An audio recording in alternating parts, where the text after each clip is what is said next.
The Premier League are nasty and very, very greedy as well. In fact, they're morally bankrupt. Now, I'm not telling you anything you don't know at all. But what I'm going to go and talk about in this video is how the players have got to do a lot more, because the players seem to be absolving themselves of any sort of responsibility in this by just telling the clubs to do something about it.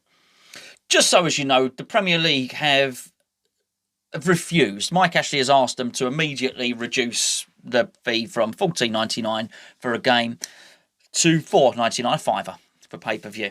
The Premier League have rejected this, and they've said they're not going to review it at the moment. They're going to run it for 4 more match games. I don't mean 4 matches. I mean 4 more series of matches, and then they'll review it then. That is the height of arrogance. How arrogant is that? We'll review it now. We'll review it then, but we're still going to collect the money up until that point. Collect what money, by the way? $14.99 for a game. This is not something that is bringing anything that remotely makes a difference to the Premier League coffers. A couple of nights ago, Burnley played West Bromwich Albion. As I understand it, they had 800 pay-per-view buys. $14.99 is 12 grand. £12,000. Just so as you're clear what is going on there. That is refusing to do the correct thing and the right thing so as you can get 12 grand. I would imagine it's divvied up between each club. I guess that's how it works. West Brom gets 6, Burnley gets 6, right? Or it goes into the pot, whatever. They'll get it in the end. 6 grand by each club. Would that cover Chris Wood's wages for a day or Dean Garner's wages for a day? I think it wouldn't. Makes no difference at all to clubs that have in excess of £150 million turnover. The 12 grand, the 6 grand, whatever it is, means nothing. They don't need it. It would be missed on the accountants. It would be missed on the balance sheet. It's such a minuscule amount compared to the large sums that football clubs move around. But whilst that 12 grand is not a massive amount to the football club, that's an awful lot of money. I'm talking about the 15 quid here, to somebody who might be on universal credit, to someone who's struggling to pay what is probably at least £100 a month to pay for his Sky and his BT and his broadband. That might make a bit of a difference. That might be a help. To actually, at these times when things are difficult, to say, have that game for free. Yeah, they've still got their games, Sky and BT, by the way. All the ones that they agreed. These are the spare ones, the ones left over. We call them barrel scrapings. So that they've decided to monetize that and sell that off as well. Nothing's for free in this game. And what annoys me, well, a lot of it annoys me, by the way. What I do find completely contradictory about it all is that whilst Marcus Rashford is doing an awful lot for kids to get a meal in their belly, right? What he wants to do is extend free school meals in the holiday period, so as no child goes without a meal. Well, why has he not always been doing that? Why has that not always been done? Well, there's a very good reason why it's being done now.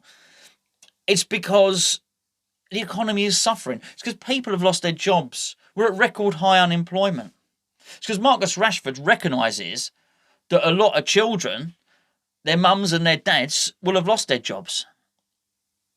Their mums and their dads might be on universal credit. They might well be just struggling to make ends meet.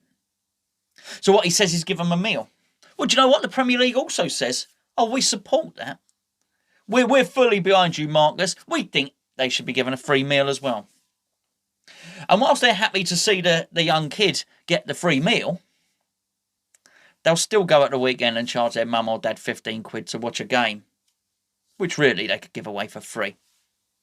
And they could give it away for free. Because as I said, the 12 grand don't make any difference to them whatsoever.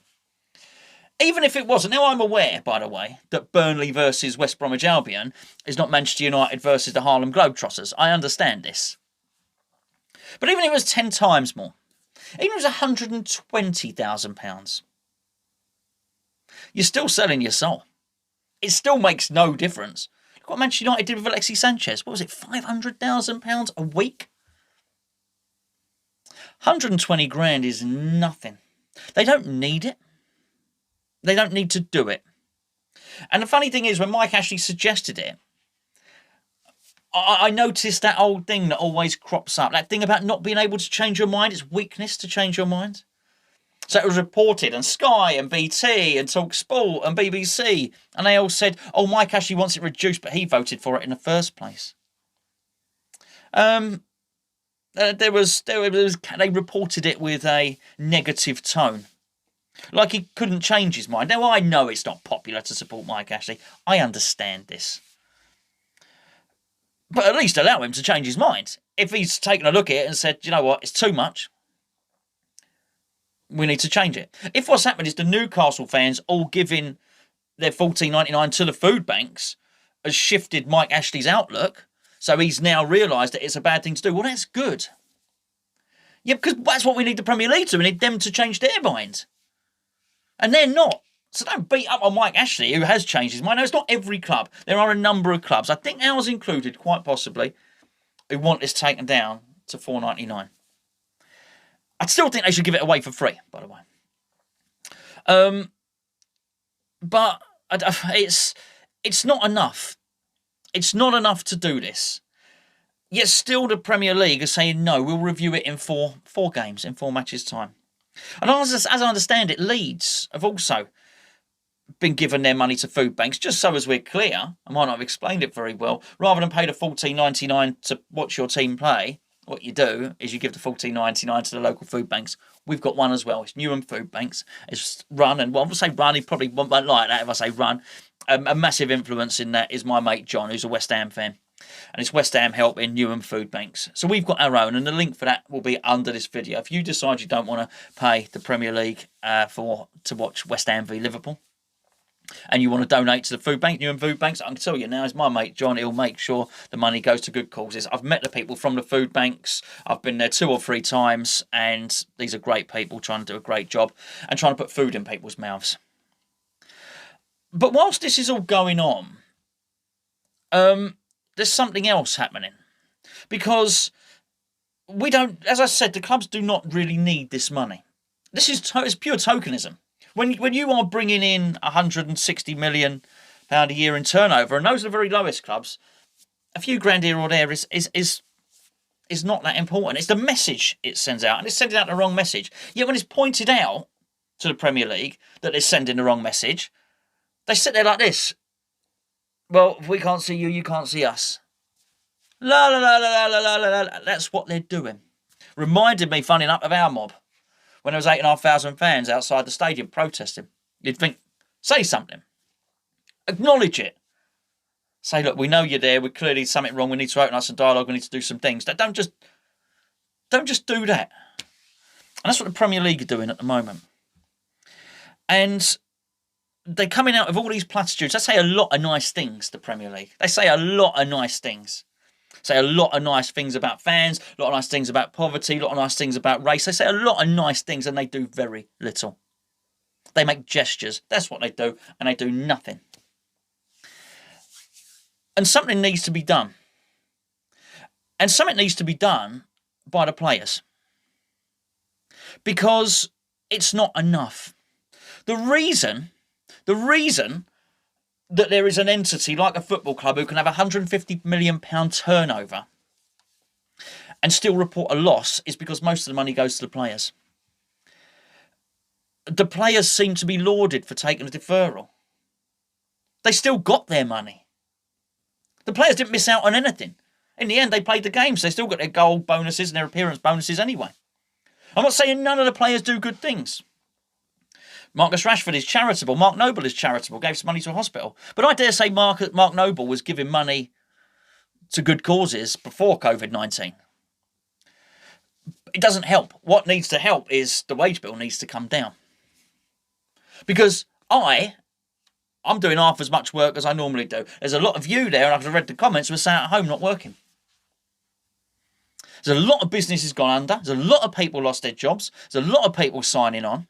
So all of us fans So some are okay, and I'm pleased. Anyone that is okay, I'm really pleased for it. Honestly, the more people that keep their jobs and keep working, the better, by the way.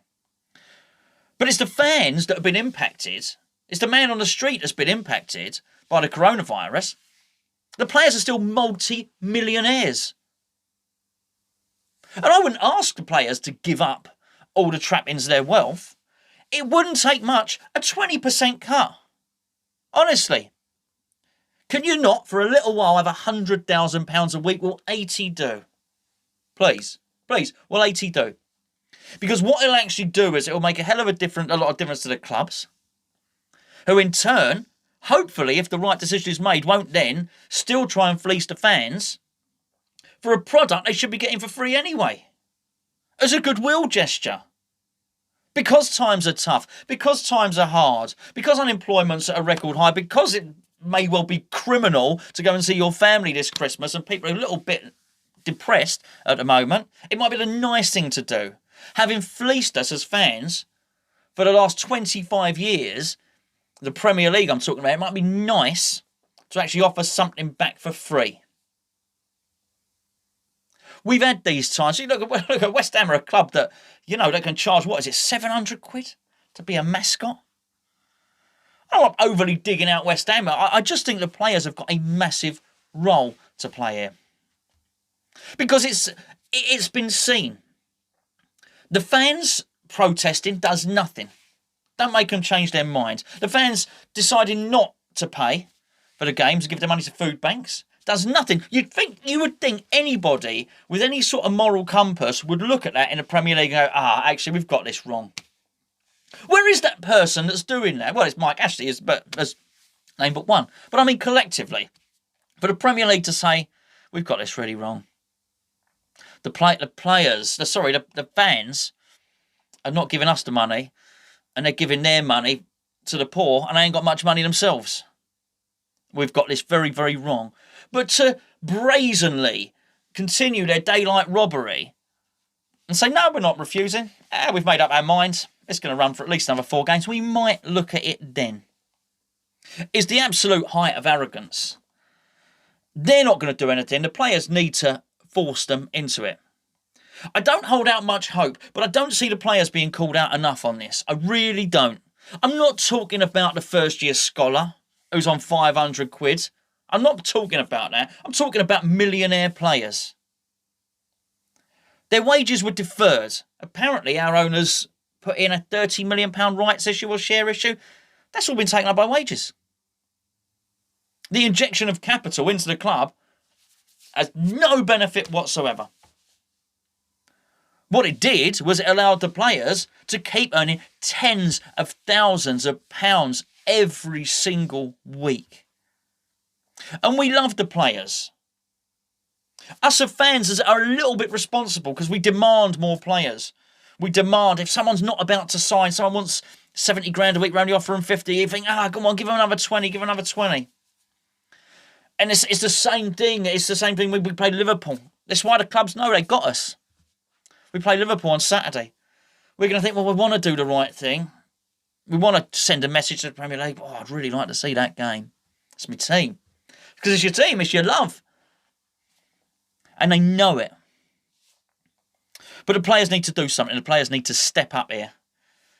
When it was lockdown before, they have a little group. All the captains got together, had a little WhatsApp group. Noble, Troy Deeney, Jordan Henderson as well. They all got together and decided to assess the situation and come up with a plan.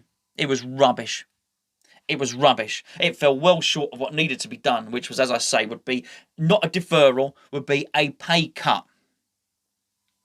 Basically, if you earn over I'll do it for you now. If you earn over 2 million quid a year, you need to take a 20% pay cut. Would make a massive difference to the clubs. A massive difference. But it must be insisted upon that money is not then swallowed up by a greedy chairman or shareholders or anything like that. It must go to make the football affordable, to give it away for free. Sky are disgusting. BT are disgusting. Because apparently they're pushing this. They're running with this. They feel that they've lost out. They feel that they need to claw some money back. They got their schedule, all right. They had to wait. Whoopee-doo. The whole world had to wait. We all had to sit at home. Yet for some reason, Sky and BT think, well, they've been a little bit more hard done by than most. They'll say the things. They'll run their adverts about coming together and looking after one another and fans being more important. We're here for you. It's a load of rubbish. The Premier League is completely morally bankrupt. It really is. And quite frankly, I cannot wait. I honestly cannot wait for the time when someone else comes along, and I hope they do a better job, by the way. But even if they don't, just to teach them a lesson, someone comes along and boots Sky out of the equation. So Sky will be left with nobody, no Premier League football, no nothing, and no one will want their poxy boxes anymore. And we'll see how popular they are then.